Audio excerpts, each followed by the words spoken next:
आज आपण बघा या ठिकाणी एक कार्बनची जी काही विद्राव्यता आहे ती आपल्याला अभ्यासायची आहे। त्यासाठी आपण हा छोटासा प्रयोग या ठिकाणी करणार आहे। आता कार्बन म्हणजे काय हे तर तुम्हाला लक्षात आलेलं आहे। आपण कशाला याला काय म्हणणार आहे आता? कोळसा आहे। हा काय आहे? कोळसा म्हणजेच हा काय आहे? कार्बन आहे। काय आहे? कार्बन आहे। तर या ठिकाणी कार्बनची विद्राव्यता हे करण्यासाठी आपल्याला पाणी एका चमचोपात्रात आपण पाणी घेतलंय आणि दुसऱ्या याच्यामध्ये आपण काय घेतलंय? हे खाद्यतेल घेतलंय। काय घेतलेलं आहे? दिसतंय का तुम्हाला? बघा बरं काय आहे? तुला काय दिसतंय? पाय काय बघा पटकन काय आहे। आणि त्याच्यामध्येच आपण काय करणार आहे आता?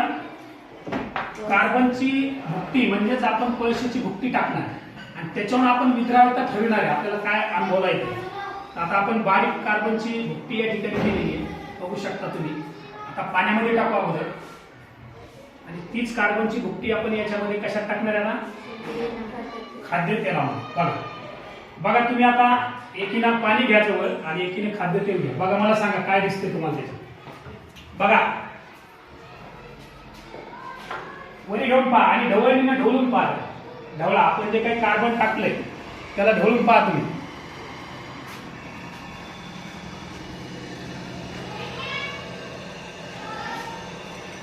हा सांगा काय झालंय नेमकं, मला सांगा आता। सांगा काय दिसतंय तुम्हाला आता?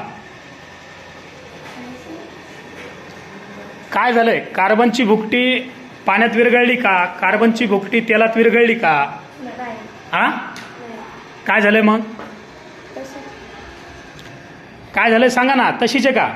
दाखव कार्बनची भुकटी दाखव मला। वरती कर। पाण्यात विरघळलेली नाही, आपलं तेलात विरघळलेली नाही, आपण खाद्यतेल घेतलेलं याच्यामध्ये दाखव। पाण्यामध्ये पाण्यामध्ये काय झालंय? विरघळली का?